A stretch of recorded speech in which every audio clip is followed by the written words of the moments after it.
अब इमरान खान साहब के साथ मुलाकात का दिन बड़ा अहम था, जिसमें देख लें सलमान अकरम राजा, वकास अकरम, इनको 2 किलोमीटर के दूरी पर ही रोक लिया गया। बाजी अलीमा को भी 2 किलोमीटर की दूरी पर रोक लिया गया। कुछ 1.5 घंटा इंतजार के बाद अलीमा बाजी को मुलाकात की इजाजत दी गई। अलीमा बाजी कहती हैं कि एक शख्स औरत के इज्जत और एहतराम के बारे में बोल रहा था, झूठ बोल रहा था। यानी उनका इशारा सीधा जनरल आसिम मुनीर की तरफ था कि जो कह रहा था जी कि औरत की तौहीन नहीं होनी चाहिए, ना ही मैं करने दूंगा। इस तरह की बातें जनरल साहब प्रेस कॉन्फ्रेंस में कर रहे थे, बच्चे सामने बिठाए हुए थे, जिसकी मनफी अलीमा बाजी ने की। खान साहब ने भी अंदर से पैगाम दे दिया कि आप दूसरे लोगों की माओ बहनों को घरों से उठा कर गायब कर रहे हैं और ख़ुद आप कहते हैं कि औरत की इज़्ज़त और एहतराम होना चाहिए। यानी मरियम नवाज के साथ जो है ना अपना जनरल आसिम मुनीर साहब खड़े हैं। वो कहते हैं किसी ने भी मरियम की तौहीन की तो उसको घरों से उठा लिया जाएगा। यानी तौहीने मरियम वो कहते हैं किसी सूरत भी बर्दाश्त नहीं करूँगा। और खान साहब के ऊपर सख्तियाँ भी और ज़्यादा कर दी गई जेल के अंदर। और खान साहब ने भी सलमान अकरम राजा को पैगाम भेजा कि आप ज़रा तगड़े होकर जो है ना इनके खिलाफ बयान दें। मारंग नूर डॉक्टर जो है बलूचिस्तान की, उसके साथ भी रब्ता करें, उसको भी लाएं और इनके खिलाफ कदम बढ़ाएं। अलीमा बाजी भी बार बार देखें, 70 साल की औरत है और उसको 1.5 घंटा तक इमरान खान अपने भाई से मिलना चाहते हैं, मिलने से मना किया गया। उसके बाद जो अपना आप देख सकते हैं कि पार्टी का जो मार मार के उन्होंने किचूमर निकाला हुआ, फिर भी पार्टी इनके सामने खड़ी है। वो कहते हैं कि अगर खान साहब कहते हैं फौज हालते जंग में दुश्मन के साथ होगी तो हम अपनी फौज के साथ शाना बिशाना खड़े होंगे, मगर जब फौज हमारे ऊपर, हमारी माओ बहनों बेटियों के ऊपर जुल्म और तशद्दुद करेंगे तो हम किसी सूरत भी बर्दाश्त नहीं करेंगे, ना ही इनका साथ देंगे।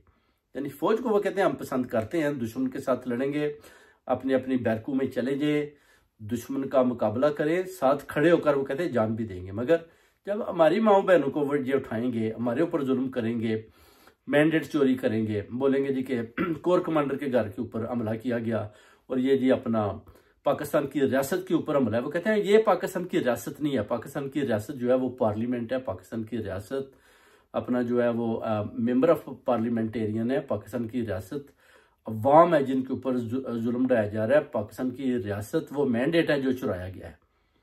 वो कहते हैं कि सेनेटर्स हैं जिनको आप डरा रहे हैं, धमका रहे हैं, उनकी माओ बहनों बेटियों को, गवर्नर्स को अपने घरों से उठा कर जेलों में डाला हुआ है। ये पाकिस्तान की रियासत है। कोर कमांडर का हाउस तो पाकिस्तान की रियासत में नहीं आता। ये भी उन्होंने पैगाम दिया है और जनरल साहब को भी पैगाम दिया कि आप मेरे खाते जो है वो पढ़ें, जो 3 भेजे हैं, अगर आपने पढ़े हैं तो आप उसका जवाब दे दें। इसलिए आपके पास जवाब नहीं है और अभी आप एक झूठी और जैली प्रेस कॉन्फ्रेंस कर रहे हैं जिसमें बार बार आप बता रहे हैं कि औरत की कैसे इज्जत करनी है। यानी औरत की वो कहते हैं इज्जत करनी आप हमें बताएंगे। हम तो पहले ही वो खान साहब कहते हैं कि औरतों की इज्जत करना जानते हैं, मगर अब आप कहते हैं कि जनाब जिसने भी जीतना है वो हमारे पास आए, हम उसको फॉर्म 47 पहले ही हमसे ले लें, मगर हमारी बात माननी होगी। जीतना है तो वो कहते हैं हमारे जरिए आपने सामने आना है, पार्लियामेंट में जाना है, जैसे हम कहेंगे वैसे करना है। सलमान अकरम राजा ने भी बोला कि मेरे पास बड़े असर और रसूख के साथ एक आदमी ने मुझे बताया जी कि अगर आप जीतना चाहते हैं या आप फॉर्म 47 हम आपको पहले भी दे सकते हैं, मगर आपने हमारी मनमानी जो है ना उसको मानना पड़ेगा आपको। अगर आप बोलें जी कि नहीं हमने खान साहब के साथ खड़े हैं और हम खान साहब के साथ खड़े होकर हम जीतेंगे, तो वो कहते हैं ये आपकी भूल है, आपने हमारी बात मानी है। ISI लोगों के घरों में जाकर माओ बहनों बेटियों को उठा रही है, लोगों को उठा रही है, डिजिटल मीडिया को उठा रही है कि आप मरियम नवाज के खिलाफ बात कर रहे हैं, बोल रहे हैं, शटअप कॉल दे दिया। यानी आप देखें मरियम नवाज अब लोगों के वो बच्चों को इकट्ठा करके आप उधर बैठे हुए हैं और आप उनको ज़बरदस्ती जो है ना बता रहे हैं कि प्यारे बच्चों, इस तरह की बातें कर रहे हैं। मगर अगर सही जमहूरियत हो तो ये बच्चे आपकी शक्ल देखना भी पसंद नहीं करेंगे, आपको भी इस बात का पता है। और जबरदस्ती की ये हुकूमत है, आप चला रहे हैं, आपको पता है आप बुरी तरह नाकाम हो चुके हैं, हुकूमत नहीं चल रही। इसलिए आप जिधर भी बैठते हैं बार बार आप इमरान खान के खिलाफ बोलती हैं। आप समझती हैं अभी भी कि अगर इमरान खान का आप नाम नहीं लेती तो आपकी ये जो सियासत है ये 0/0 है। इसी तरह chief of army staff general Asim Munir साहब का अब दौरा लंदन भी वो कहते हैं जी वो आ चुके हैं या आ रहे हैं। तो इधर भी देखा है जी कि लोग प्रोटेस्ट की तैयारियां कर रहे हैं और देखते हैं कि अपना चीफ साहब किधर हैं, क्या कर रहे हैं, किधर ठहरे हैं।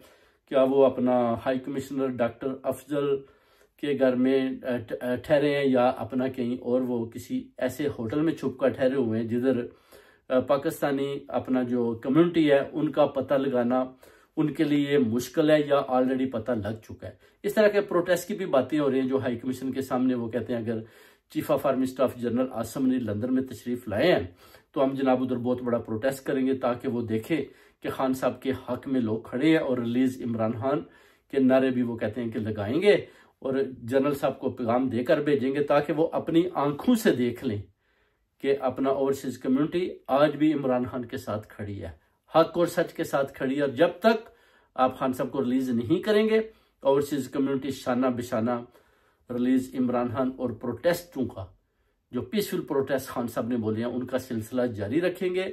और जब तक आप जैली मैंडेट की हुकूमत को ख़त्म नहीं करेंगे उतनी देर तक प्रोटेस्ट जारी रहेंगे। उधर शेर अफजल मरवत का भी आता है कि वो नवाज शरीफ के हक में बोल पड़े। ऐसी कोई बात नहीं है। शेर अफजल मरवत थोड़ा सा बयान करने में वो सही तरीके के साथ बयान नहीं कर पाए कि नवाज शरीफ को क्यों निकाला। क्यों नवाज शरीफ को वो कहते हैं कि जिस चीज़ में निकाला उसमें नहीं निकालना चाहिए था और जो जिसमें निकालना चाहिए था उसमें निकाल दिया गया।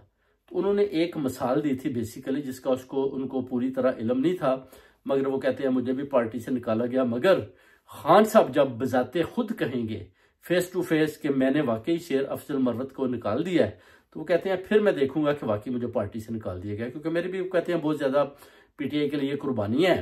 तो जो अपना ओवरसीज कम्युनिटी और अवाम है उसमें मेरी बहुत ज़्यादा मकबूलियत है और लोग मुझे पसंद करते हैं।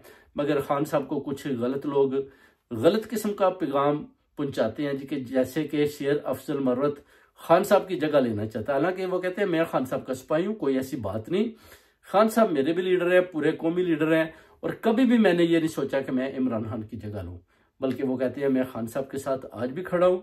जो पीटीआई के कुछ लोग हैं वो मेरी मुखालफत कर रहे हैं और खान साहब के कानून में जाकर मेरे खिलाफ कुछ ऐसी बातें बताते हैं जिसका अभी तक जब मेरी खान साहब से अगर मुलाकात होगी तो फिर आमना सामना होगा तो मैं अपना जो शिकवा बयान करूंगा उसके बाद देखूंगा कि खान साहब ने वाकई मुझे पार्टी से निकाला है या मुझे पार्टी ने निकाला है। ये चीज़ें उन्होंने बयान की थी जो असम्बली में भी कि मुझे क्यों निकाला। बेसिकली उनका ये जो अल्फाज था ये नवाज शरीफ के सामने उसके ऊपर खुल्म खुला अटैक था। और अभी खान साहब के बयानी के बाद आप देख सकते हैं नवाज शरीफ और जितनी भी हुकूमत है वो खान साहब के खिलाफ भरपूर तरीके से जहर उगल रही है और बता रहे हैं कि जनाब इनमें कोई तजीब व तमद्दन नहीं है, लोगों की माओं बहनों बेटियों की इज्जत नहीं है करते। इस तरह का बयान जो है ना नवाज शरीफ भी दे रहा है। हालांकि खान साहब ने अब इनको पूरी तरह से ललकार दिया है और इन्होंने बुशरा बीबी को भी जो है ना अपना एक कमरे में बंद किया हुआ है और खान साहब के ऊपर भी सख्तियां जारी हैं कि किसी तरीके से भी उस कर्नल के थ्रू जो अपना जेल के ऊपर जनरल आसिम मुनीर ने मुसल्लत किया है कि खान साहब को किसी तरीके से भी तोड़ें और उस डील पर लाएं जिस पर खान साहब ने ठोक कर जवाब दे दिया कि मैं आपके साथ किसी तरह भी किसी तरीके की भी कोई डील नहीं करूंगा जब तक आप मेरी मैंडेट और सब कुछ मेरा वापस नहीं करते और मेरे लोग